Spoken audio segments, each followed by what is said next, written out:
तो राहुल आप गांधी की देखिए। बात करें, इधर तो विपक्ष कह रहा है कि देश से इस बार बीजेपी बाहर हो जाएगी।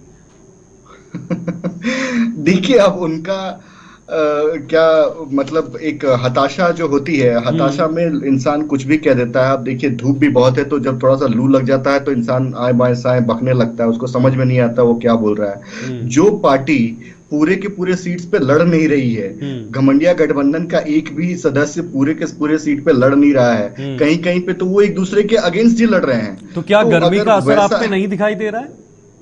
धूप का असर आप पे नहीं जी दिखाई देता? शीतल, मैंने कहा अमित जी, क्या इस धूप का असर बीजेपी पर दिखाई नहीं देता? नहीं देखिए, हमारे पास तो करिश्माई नेतृत्व है प्रधानमंत्री मोदी जी का, और उनके हम्म। नेतृत्व में जो काम करने का जो जोश होता है, हम्म। वो धूप छांव बारिश और तूफान ये सब कोई मायने ही नहीं रखता। लेकिन उनका जो अमित जी, नेतृत्व है, लेकिन अमित जी, दो चरणों के चुनाव हुए, उसमें तो लोग बाहर ही नहीं आए, और सबसे बड़ा कारण तो धूप ही बताई जा रही है।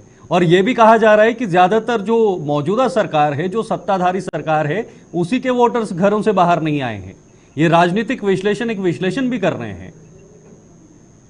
देखिए, जो भी राजनीतिक विश्लेषक या पॉलिटिकल पंडित हैं वो अपने तौर पे विश्लेषण करते हैं, हम्म। लेकिन उनके विश्लेषण की प्रमुख बिंदु क्या रहता है कि हम्म। अगर टर्नआउट कम हुआ है हम्म। तो वो सत्ता के अगेंस्ट नहीं जाएगा, वो जो सत्ता है उसी को पुनर्स्थापित करने के लिए लो टर्नआउट होता है। हम्म। और जहां पे सत्ता परिवर्तन करना होता है वहां पे जनता बढ़ चढ़कर हिस्सा लेती है। हम्म। अगर उस आकलन को, अब मैं बल्कि इससे सहमत नहीं हूं, मैं हम्म। आपको पहले बता देता हूं, मैं इस आकलन से पंडितों के आकलन से सहमत नहीं हूं, हम्म। लेकिन अगर इस आकलन को आप लें तो हम्म। देखा जाए तो तमिलनाडु और बंगाल में प्रचंड मतलब जो वोटिंग परसेंटेज है वो बड़ा है। तो हम्म। क्या वहां के लेकिन मौजूदा अमित जी, सरकार से आपको लोग मानना खफा हैं? पड़ेगा कि दो चरणों के चुनाव के बाद अब बीजेपी ने और ज्यादा मेहनत करना शुरू कर दिया है।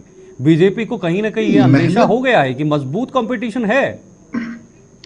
नहीं शीतल जी, मेहनत तो हम लोग शुरू से ही कर रहे हैं। हम्म। जब से प्रधानमंत्री मोदी जी ने कहा है कि हमें 400 के पार जाना है, हम्म। भाजपा का, एनडीए का प्रत्येक कार्यकर्ता इस हम्म। मिशन को लेकर चल रहा है कि हमें 400 पार होना है। ठीक है। जिस पार्टी में आप देखिए, मध्य प्रदेश का मैं एक एग्जांपल दूंगा, वहां हम्म। लाखों की संख्या में विपक्षी पार्टी के हम्म। जो कार्यकर्ता हैं वो भाजपा ज्वाइन कर रहे हैं। ठीक है। असम की आप बात कर ले तो वहां पे सारे के सारे जो विपक्ष के कार्यकर्ता हैं वो भाजपा ज्वाइन कर रहे हैं। हम्म। तो वही स्थिति कमोबेश तमिलनाडु, तेलंगाना और अन्य राज्यों में देखने को मिल रहा है। तो हम्म। जब इतनी ज्यादा तादाद में जब उनके पास कार्यकर्ता है, उनको तो कैंडिडेट ही नहीं मिल रहा है कि वो ठीक है। Okay, candidate okay, okay. अपनी लड़ा सके। इसी सवाल पर मैं भूदेव जी का रुख करूंगा। भूदेव जी, अमेठी सीट की बात करें तो ये आपकी सीट है। अमेठी जब भी नाम लिया जाता है तो कांग्रेस की याद आती है, कांग्रेस का गढ़ माना जाता है अमेठी। तो ऐसे में अभी तक आपका प्रत्याशी सामने निकल कर नहीं आता है। एक तरफ आप कह रहे हैं कि अमेठी हमारा है, हमारा रहा है, इतिहास हमारा है अमेठी के अंदर, लेकिन प्रत्याशी क्यों नहीं सामने आया? राहुल गांधी पर भरोसा नहीं? जी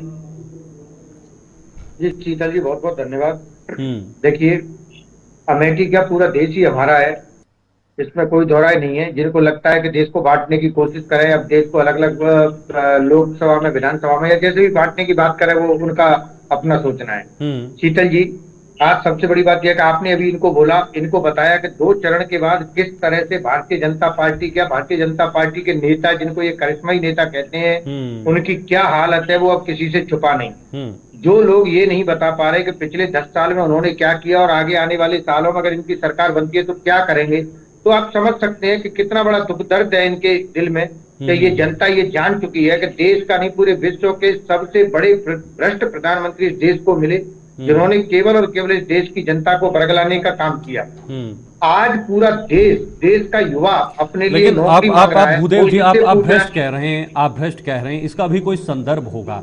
आप एक आरोप लगा रहे नहीं, हैं। बिल्कुल बिल्कुल, सुप्रीम कोर्ट के कहने के बाद पीएम इलेक्ट्रल बॉन्ड को जो क्या है घोषित किया गया, निकाला, सबके सामने लाया गया। पीएम केयर फंड का ये जनता के सामने लेके नहीं आना चाहते, तो ये भ्रष्टाचारी है। इसमें क्या दिक्कत है? इसमें कोई बड़ी बात नहीं है इसको कहने में। लेकिन बिल्कुल भाई, इसको लाइए ना, जनता का बुदेव जी, पैसा है, आपने जनता के को नहीं चंदन पता। लगा के इलेक्टोरल बॉन्ड से शीतल पैसा जी, इनकैश शीतल करवाया था जी, बुदेव जी। अगर आपके ऊपर भी, आपने के आपने सुन चंदन लीजिए लगाकर अमित जी, इलेक्टोरल बॉन्ड से पैसा इनकैश करवाया था, वो पैसा अमित जी वापस थोड़ा कर सुन दीजिए ना। लीजिए, सुनने का वो धैर्य रखिए पैसा अमित तो जी, वापस आपको कीजिए हम जो सुन रहे आपने हैं कि आप लिया भी है।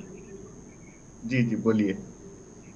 जी भूदेव जी, नहीं नहीं, आप बोल लीजिए। ये मुझे क्या है, नहीं अच्छा भूदेव जी, नहीं आपका लगता बीच समय में है। बौखलाना। आपका समय भी नहीं नहीं, भूदेव अब जी। बोल तो आप इनको शांत कीजिए अमित जी को थोड़ा देर बीच में, बिल्कुल जब बाद शांत में करेंगे, आप जब ये बोलिए। इनको समय दिया जाए तो ये बोले आराम से, इसमें कोई दिक्कत नहीं है। आज नहीं जिस नहीं तरह से भूदेव जी, आप मैं देख कुछ रहे हो बोल कि नहीं देश रहा का, था। मैं बस इतना कहता 1900 करोड़ आपने लिया, वो क्या चंदन लगा के लिया था? बस इतना ही सवाल था मेरा। और भी कोई सवाल है आप एक बार पूछ लीजिए अमित जी, बिल्कुल बीच में आप बोलने से अच्छा होता है आपसे मैं दर्शकों को भूदेव